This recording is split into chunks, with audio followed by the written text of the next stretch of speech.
Hello friends, इस video में भारत के राज्यों में राज्यसभा और लोकसभा की सीटों का बंटवारा देखेंगे कि किस राज्य में लोकसभा की कितनी सीटें हैं और राज्यसभा की कितनी सीटें हैं।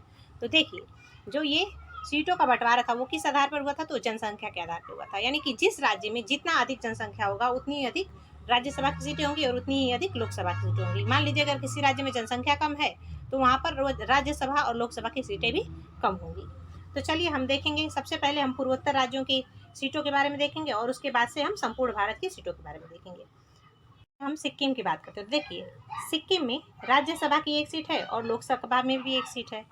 नेक्स्ट है मेघालय। तो देखिए, मेघालय में राज्यसभा की एक सीट है और लोकसभा की 2 सीटें हैं। अरुणाचल प्रदेश में राज्यसभा की एक सीट है और लोकसभा की 2 सीटें हैं। नागालैंड में राज्यसभा की एक सीट है और लोकसभा की भी एक सीट है। मणिपुर में राज्यसभा की एक सीट है और लोकसभा की 2 सीटें हैं। मिजोरम में राज्यसभा की एक सीट है और लोकसभा की भी एक सीट है। और त्रिपुरा में राज्यसभा की एक सीट है और लोकसभा की 2 सीटें हैं। अब यहाँ पे बच गया असम। तो देखिए, जो असम था वहाँ पे राज्यसभा की 7 सीटें थी और लोकसभा की 14 सीटें थी, यानी कि इसकी दुगुना सीटें थी। तो इस प्रकार से हमने जो पूर्वोत्तर राज्य थे, जो 7 सिस्टर जिसको बोलते हैं, उसके साथ साथ हमने सिक्किम को भी, यानी 8 राज्यों को कवर कर लिया। तो ये बहुत ही आसान है। देखिए, यहाँ पर जो हम देख रहे हैं कि इसमें यहाँ पर 1-2 है, फिर 1-1 है, फिर 1-2 है, 1-1 है, 1-2 है और फिर यहाँ पे 1-1 और 1-2 है। तो इस तरह से हम जब देख लेंगे तो ये पूर्वोत्तर राज्यों के जो हमारी लोकसभा और राज्यसभा की सीटें हैं वो कवर हो गई। अब इसके बाद से हम भारत की बात करते हैं। तो देखिए, यहाँ पर जम्मू और कश्मीर तो ये और लद्दाख, ये जो है केंद्र शासित प्रदेश हैं, तो इनको हम केंद्र शासित प्रदेश वाले वीडियो में पढ़ेंगे। अभी हम सिर्फ राज्यों वाले देख रहे हैं। देखिए, यहाँ पर जब हम पंजाब की बात करते हैं तो हमने क्या देखा था कि जो असम था, असम में कितनी सीटें थी राज्यसभा की, तो राज्यसभा की सीटें थी 7 और लोकसभा की 14 थी। तो उसी तरह से यहाँ पर क्या हो जाएगी, पंजाब में 7 और 13 हो जाएगी, यानी कि असम की लोकसभा सीट से 1 सीट कम हो जाएगी। अब उसके बाद से यहाँ पर असम के पास पंजाब के नीचे क्या आता है, हरियाणा आता है। तो हरियाणा में जो राज्यसभा की सीट थी वो कितनी है, 5 है और लोकसभा की सीट कितनी है, 10 सीट है, यानी कि 5 और 10 सीटें हो जाएंगी। अब राजस्थान की बात करते हैं। तो देखिए, राजस्थान में राज्यसभा की कितनी सीटें हैं, हरियाणा की दुगुना सीटें हैं, यानी कि 10 सीटें हैं। और लोकसभा में कितनी सीटें हैं, तो 25, यानी कि 10 और 25 सीटें। अब राजस्थान के नीचे आता है हमारा गुजरात। तो गुजरात में राज्यसभा की कितनी सीटें होंगी, तो राजस्थान की सीटों से 1 अधिक सीट गुजरात में होगी, यानी कि 11 सीट राज्यसभा में होगी।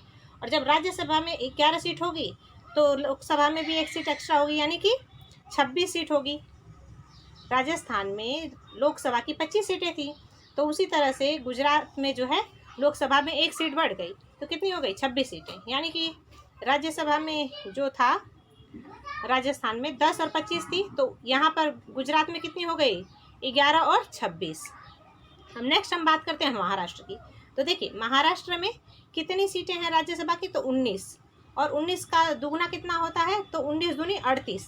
तो 38 में 10 जोड़ देंगे तो कितना हो जाएगा, 48, यानी कि 48 सीटें जो थी महाराष्ट्र में थी। तो 19 राज्यसभा में और 48 लोकसभा में, ये महाराष्ट्र की सीटें हो गई। अब नेक्स्ट हम बात करते हैं कर्नाटक की। तो देखिए, इसको हम कैसे याद रखेंगे कि जो कर्नाटक है वो 4 शब्द है, ठीक है। कर्नाटक 4 शब्दों से लिखते हैं हम लोग हिंदी में।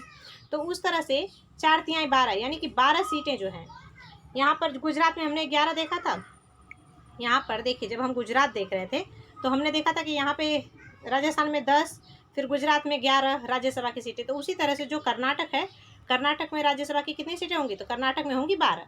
तो इसी तरह से 12 होगी, तो 12 दूनी 24, और 24 में जो 4 अक्षर से कर्नाटक बन रहा था वो 4 अक्षर जोड़ देंगे तो कितना हो जाएगा, 28 अक्षर। इस तरह से हम याद रख सकते हैं कि कर्नाटक में राज्यसभा की 12 सीटें हैं और लोकसभा की 28 सीटें हैं। उसके यहाँ पर गोवा छूट गया था। देखिए, गोवा में जो है राज्यसभा की 1 सीट है और लोकसभा की 2 सीटें हैं, क्योंकि गोवा सबसे छोटा राज्य है। तो यहाँ पर जनसंख्या कम होगी, तो इसी आधार पर यहाँ पर राज्यसभा की सीटें भी कम होंगी और लोकसभा की सीटें भी कम होंगी।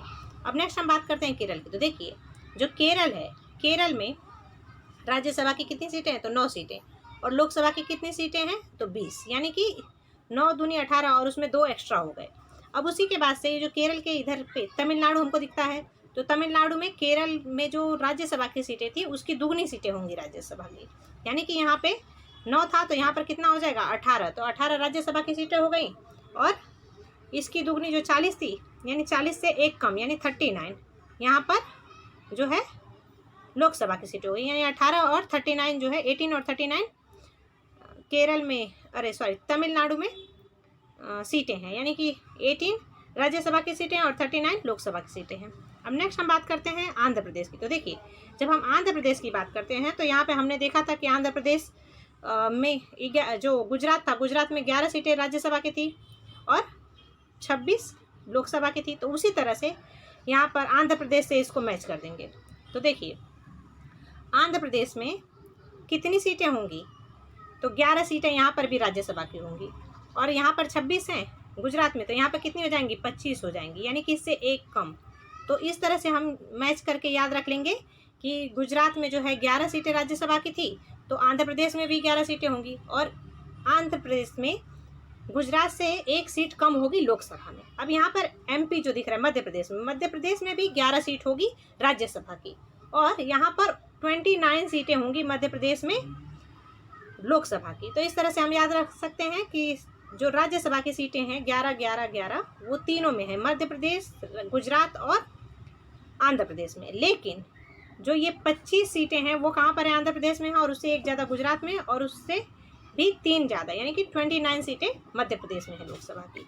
तो ये याद हो गया। अब यहाँ पर देखिए तेलंगाना, जो तो तेलंगाना है, तेलंगाना जो है इसको हम किससे मैच करेंगे, तो देखिए 7 सीट मैंने बताया था असम में, 7 सीट मैंने बताया था ना राज्यसभा के असम में, तो असम में राज्यसभा में 7 सीट थी और कहाँ पर 7 सीट थी, पंजाब में।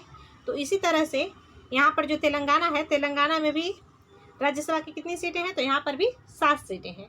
और इसकी यहाँ पर जो हमने बताया था कि असम में लोकसभा की 14 सीटें हैं और पंजाब में 13 सीटें, उसी तरह से यहाँ पे तेलंगाना में 7 और 17 सीटें होंगी, यानी कि 7 सीटें राज्यसभा में होंगी और 17 सीटें लोकसभा में होंगी।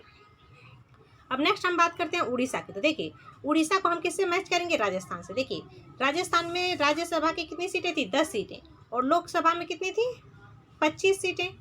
तो उसी तरह से जब हम उड़ीसा में बात करते हैं तो उड़ीसा में राज्यसभा की कितनी सीटें थी, तो 10 सीटें और लोकसभा में कितनी सीटें हैं, तो लोकसभा में है 21 सीटें।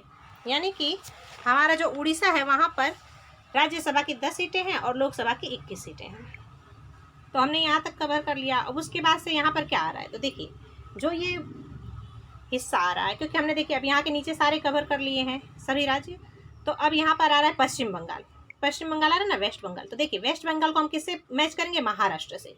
तो हमने देखा था कि महाराष्ट्र में राज्यसभा की कितनी सीटें हैं, 19 सीटें और लोकसभा की कितनी सीटें हैं, 48 सीटें, यानी कि उसके दुगना से भी 10 ज़्यादा। तो उसी तरह से यहाँ पर जो वेस्ट बंगाल है, वेस्ट बंगाल में कितनी सीटें हैं राज्यसभा की, तो यहाँ पर अगर 19 को हम उल्टा कर देंगे तो कितना हो जाएगा, 16 है ना। 19 को अगर उल्टा करेंगे, 9 है उसको उल्टा कर देंगे तो क्या हो जाएगा, 6 हो जाएगा। तो इस तरह से 16 सीटें ये हो गई राज्यसभा की और लोकसभा की सीटें इसकी दुगनी से भी 10 ज़्यादा होगी, यानी कि 16 दूनी 32 और 32 में 10 जोड़ दिए तो कितनी हो जाएगी, 42। तो इस तरह से हम याद रख लेंगे कि पश्चिम बंगाल जो है वहाँ पे राज्यसभा की 16 सीटें हैं और लोकसभा की 42 सीटें हैं। अब नेक्स्ट हम बात करते हैं पूर्वोत्तर भारत के राज्यों की। तो देखिए यहाँ पर जो उत्तर प्रदेश है, उत्तर प्रदेश में राज्यसभा में सबसे अधिक सीटें हैं। अब राज्यसभा में कितनी सीटें हैं उत्तर प्रदेश में, तो वो है 31 सीटें और लोकसभा में कितनी सीटें हैं, 80 सीटें। अब देखिए ये जो उत्तराखंड है, उत्तराखंड किससे अलग हुआ है, तो उत्तराखंड अलग हुआ है उत्तर प्रदेश से। तो जब उत्तराखंड ने उत्तर प्रदेश से कहा कि भैया मैं अलग होऊंगा, तो इसने क्या बोला उत्तर प्रदेश ने कि जब तुम 3-5 कर रहे हो तो ठीक है अलग हो जाओ, जब तुमको 3-5 करना है तो अलग हो जाओ। तो इस तरह से हम याद रखेंगे कि उत्तराखंड में 3 सीटें राज्यसभा की हैं और 5 सीटें लोकसभा की हैं। अब उत्तराखंड के ऊपर क्या आता है, हिमाचल प्रदेश। तो देखिए हिमाचल प्रदेश में उत्तराखंड से सीटें राज्यसभा में एक कम, लोकसभा में एक कम है, यानी कि राज्यसभा में तो उत्तराखंड में भी 3 सीटें, हिमाचल प्रदेश में भी 3 सीटें होंगी। जिस तरह से उत्तराखंड में 3 सीटें हैं राज्यसभा की, उसी तरह से हिमाचल प्रदेश में भी राज्यसभा की 3 सीट होगी, लेकिन लोकसभा में 1 सीट कम होगी, यानी कि हिमाचल प्रदेश में 4 सीटें लोकसभा की होंगी, यानी कि 3 सीट राज्यसभा की और 4 सीट लोकसभा की। और उत्तराखंड में कितनी है, तो 3 राज्यसभा में और 5 लोकसभा में। अब उसके नीचे आता है, देखिए उत्तर प्रदेश के नीचे क्या आ रहा है, हमारा बिहार आ रहा है। तो देखिए उत्तर प्रदेश में हमने क्या देखा था, 31 और 80, तो बिहार में कितनी सीटें हैं कि इसकी जो लोकसभा की सीटें हैं उसकी आधी है, यानी कि 40 सीटें बिहार में लोकसभा की सीटें हैं। अब देखिए, और राज्यसभा की कितनी सीटें हैं, तो 16। 30 की आधी कितनी होती है, 30 का आधा 15 होता है, यानी कि 32 का आधा 16 होता है। तो उसी तरह से बिहार में जो है लोकसभा की सीटें भी उत्तर प्रदेश से आधा ही हैं, और उसी तरह से मान लीजिए कि राज्यसभा की सीटें भी कम हैं, यानी कि यहाँ पर 16 सीटें राज्यसभा की हैं और 40 सीटें लोकसभा की है। अब बिहार जो है उससे अलग हुआ है कौन, झारखंड, है ना। बिहार से अलग कौन हुआ है, झारखंड। तो यहाँ पर 40 सीटें थी और यहाँ पे 16 सीटें थी। तो बिहार ने क्या किया कि झारखंड को 6 सीटें दी और यहाँ पर 14 सीटें दी, यानी कि जब हम 40 लिखते हैं और 14 लिखते हैं तो दोनों की स्पेलिंग लगभग सेम आती है। तो यहाँ पे 16 में भी 6 की स्पेलिंग लिखते हैं और 6 में भी लिखते हैं। तो इस तरह से हमें याद रख सकते हैं कि बिहार में 16 और 40 सीटें लोकसभा में हैं, 16 सीटें राज्यसभा में और 40 लोकसभा में, और 6 सीटें झारखंड में राज्यसभा में हैं और जो 14 सीटें हैं वो झारखंड में लोकसभा में हैं। अब नेक्स्ट हमारा एक राज्य बच गया है, वो है छत्तीसगढ़। अब छत्तीसगढ़ जो राज्य है वो किससे अलग हुआ है, हमारे एमपी से, है ना। छत्तीसगढ़ राज्य किससे अलग हुआ है, एमपी से। देखिए जो छत्तीसगढ़ है इसमें राज्यसभा में कितनी सीटें हैं, तो यहाँ पर है 5 सीटें और लोकसभा में कितनी सीटें हैं, 11 सीटें। तो हमने देखा था कि मध्य प्रदेश में 11 सीटें राज्यसभा की थी और कितनी 29 लोकसभा की थी, है ना। तो जो 11 सीटें राज्यसभा की थी उसी की जो संख्या थी उसने उस लोकसभा को दिया, यानी कि झारखंड के लोकसभा को, छत्तीसगढ़ के लोकसभा को मध्य प्रदेश ने दिया और 5 सीटें, उसकी आधी सीटें उसने राज्यसभा में दी। तो इस तरह से हम याद रख सकते हैं कि मध्य प्रदेश में 5 सीटें राज्यसभा की हैं और 11 सीटें लोकसभा की हैं। अगर आप लोग को वीडियो पसंद आई हो तो लाइक, शेयर और सब्सक्राइब जरूर करें, और नेक्स्ट वीडियो में हम केंद्र शासित प्रदेशों की ट्रिक देखेंगे। Thanks for watching, bye bye.